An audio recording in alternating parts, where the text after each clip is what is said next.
Bonjour à tous et bienvenue dans cette nouvelle vidéo sur ma chaîne YouTube et on se retrouve aujourd'hui avec une vidéo unboxing de deux Funko Pop que j'ai acheté en magasin, dont une qui est très particulière parce que c'est une exclue de chez Micromania et qu'on ne trouve que chez eux. J'arrive même pas à la trouver chez Pop Culture, c'est quand même impressionnant. Et en fait, en allant à Micromania, j'ai trouvé une deuxième figurine, donc j'ai pris les deux au passage. On va se retrouver juste après le générique pour vous présenter ces deux figurines, dont une exclue presque mondiale, on pourrait dire, c'est assez étonnant, mais en tout cas une exclue européenne de chez Micromania.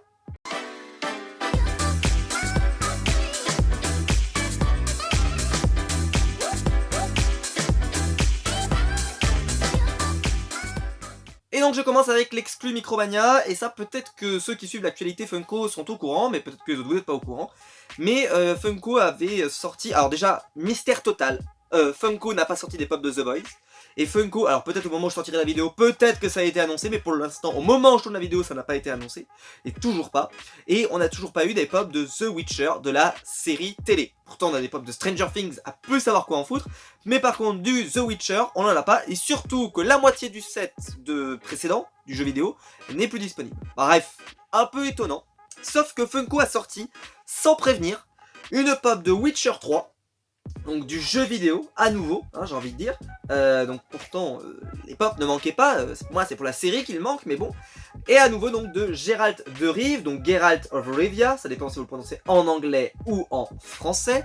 C'est une exclue, donc je vous le montre, du Funko Club, donc c'est comme ça qu'ils appellent ça à Micromania. Je ne me demandais pas vraiment à quoi ça correspond. Je sais qu'il faut avoir la carte, il faut demander à être membre d'un club, je sais pas trop quoi.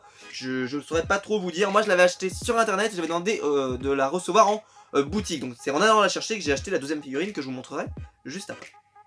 Alors pourquoi je l'ai pris?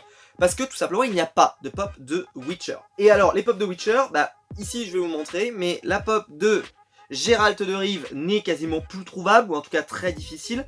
Je crois qu'elle se trouve encore un petit peu, peut-être même d'ailleurs à Micromania, j'ai envie de dire autant prendre celle-là. Il y a la pop de Ciri, qui je crois n'est plus disponible. La pop de Eredin, je ne connais pas, parce que je ne l'ai pas dans... je l'ai jamais vu dans la série.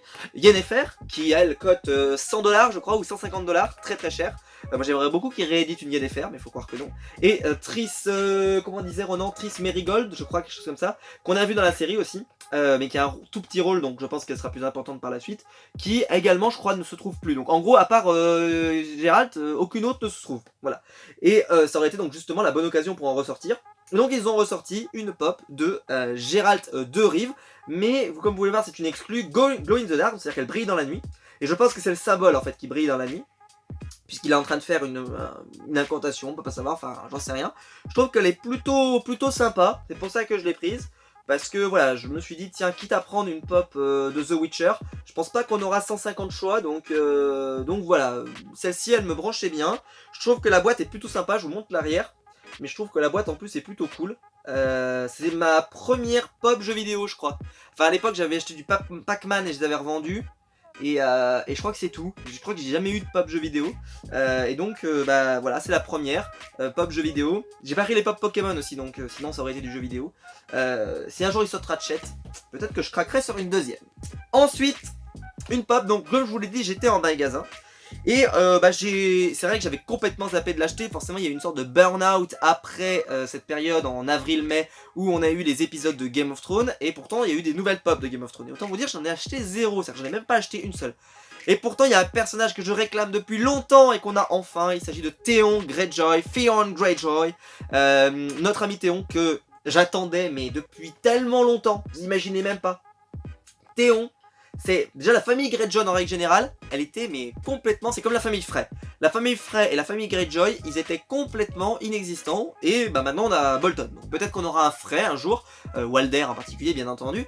Mais voilà, donc c'est vrai qu'après la fin de saison de Game of Thrones qui était un peu décevante pour beaucoup d'entre nous, fin de série même d'ailleurs, et bah c'est vrai que j'ai pas voulu réacheter du Game of Thrones, en tout cas ça m'a pas redonné l'envie.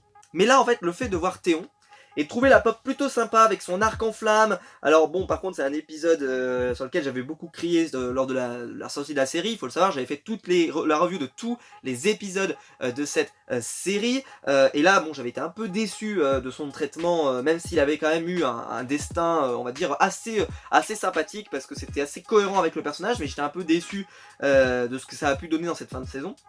Et donc je l'ai acheté. Alors pourquoi j'achète des pop à Micromania? C'est parce que maintenant ils ont arrêté de nous coller des antivols de partout, je le prouve, voilà, je le prouve. Et pour la pop de Geralt de Rive, c'était pareil, hein, il n'y a plus toutes ces affreux antivols qui mettaient de partout avant, parce que ça, c'était une plaie. Hein.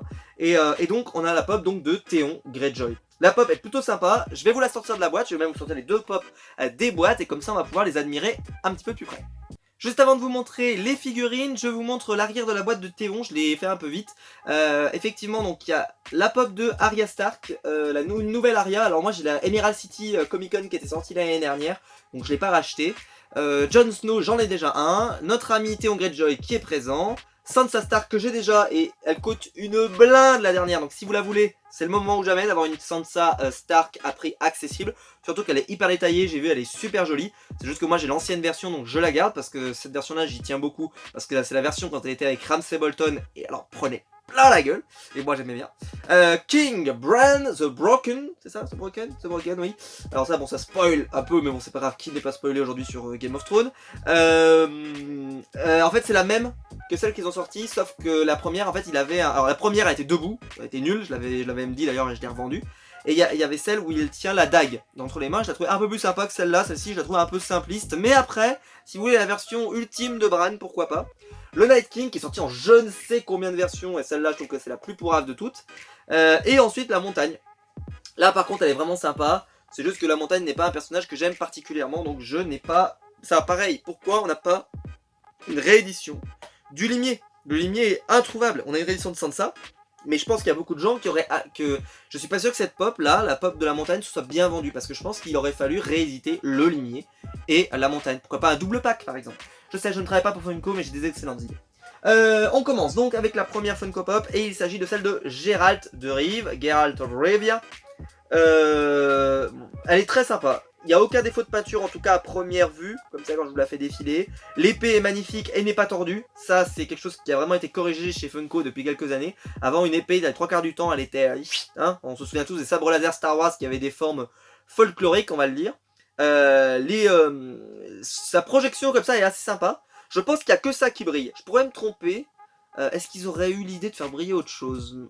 À mon avis, il n'y a que ça qui brille. Hein. Peut-être que si jamais vous avez une info sur ce qui brille en plus sur cette figurine, n'hésitez pas à me le faire savoir. Alors par contre, on reconnaît très bien le personnage. Bon, je le reconnais bien aussi dans sa version série télé, donc c'est pour ça que je suis content de l'avoir. Même si j'ai que celle-là de The Witcher, parce qu'ils ne refont jamais des pop de The Witcher, et bah c'est pas grave, j'aurai celle-là au moins, donc j'en suis content. C'est une pop que je trouve assez sympa, elle a quand même des détails assez sympas. Hein. Le petit médaillon ici, je trouve qu'ils ont quand même vachement fait toute lanière qu'il a pour ranger ses épées derrière. Je sais pas si vous le voyez bien ici, et ils lui ont mis des épées derrière. Enfin, non, je trouve qu'ils ont fait un superbe effort. Ils ont insisté sur les bottes, ils ont insisté sur, enfin ils ont insisté un petit peu sur tout, et je trouve que c'est assez sympa. Donc une très belle figurine, et en plus elle n'a aucun défaut de peinture, donc je suis hyper content. Et la boîte a aucun défaut, donc vraiment très content pour ma collection. Et derrière, donc, notre ami Théon Greyjoy. Pareil, je trouve que là, franchement, il y en a de moins en moins des pop qui ont des défauts vraiment visibles. Je trouve de plus en plus, ils s'améliorent. Et là, ils sont allés loin. Le détail ici, avec son blason ici. La flèche enflammée, je trouve que les flammes, alors ça ils le réussissent très bien hein, depuis quelques temps, les trucs un peu translucides comme ça ils le réussissent particulièrement bien, enfin en tout cas moi je trouve. Son arc, après voilà, mon seul défaut c'est que j'aurais aimé moi le voir Théon fait beaucoup plus tôt, et le voir en schlingue par exemple quand il était vraiment mais dans un état lamentable.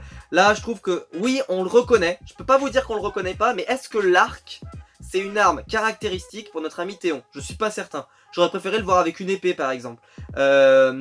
Voilà, c'est pas une critique, parce que effectivement ça ressemble bien à Théon Greyjoy fin de série, mais peut-être que le Théon Greyjoy, si on l'avait eu à un autre moment de la série, aurait été plus représentatif. Là, à ce moment-là, en fait, c'est Théon, parce que au visage on reconnaît quand même, je trouve qu'on le reconnaît.